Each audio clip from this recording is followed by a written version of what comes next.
My name is Katherine Kim, and I am a rising freshman at Stratford. This summer, from July 7th through 13th, I went on a mission trip to inner city Houston with my team of 14 others. Because it was my first mission trip, I really had no idea what to expect.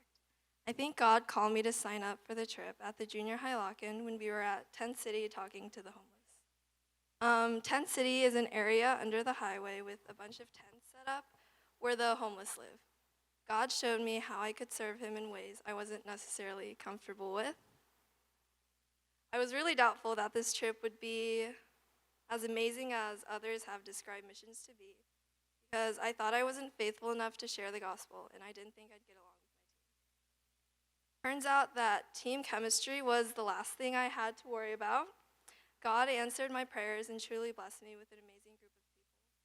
Day one, our team really kicked it off, and we started to form bonds. That was the day we drew a family tree stating who was whose mom, sibling, and so on. And although it was a joke and just for fun, I felt like I had just met my new family.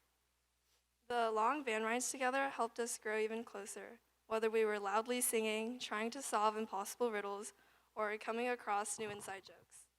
No matter what I thought of everyone before, God taught me to love on them because God loved them first.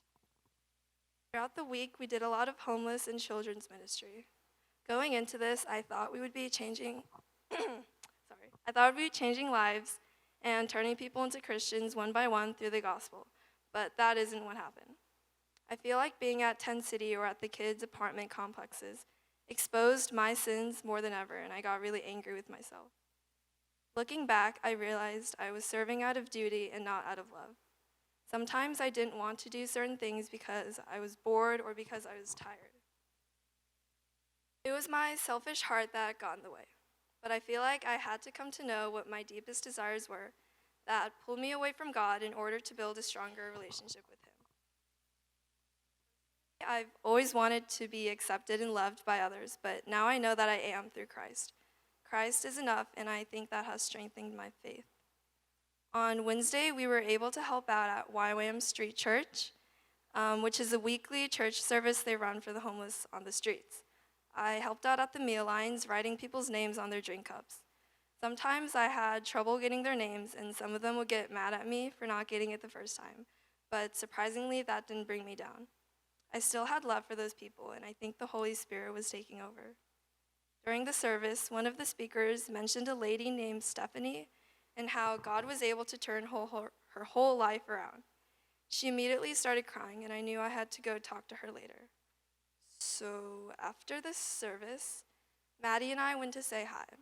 Stephanie began to explain how God saved her from her drug abuse and how she used to sell her body.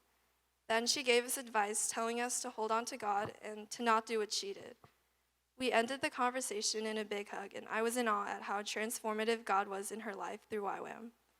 She seemed so joyful despite her being homeless, and I could see God's love radiating on her.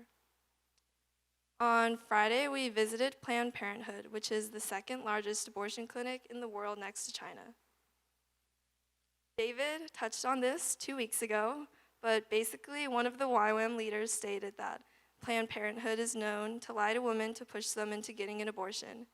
In certain abortion procedures, the doctors tear the baby limb by limb, then vacuum it up. I never really cared for the whole abortion issue, but after hearing that, I felt really uneasy.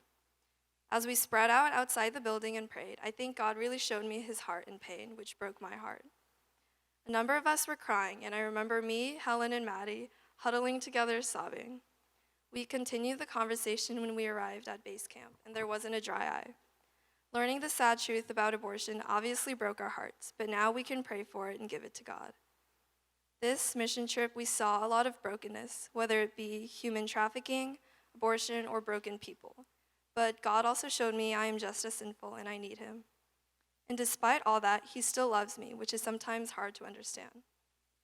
Everyone says the real mission starts back at home in our normal lives, and I don't exactly know what I'm supposed to do now, but I do know that I can have faith in God and in his plan for me each day, as I try to remember that there's more than what I want and should serve out of love, putting others before myself.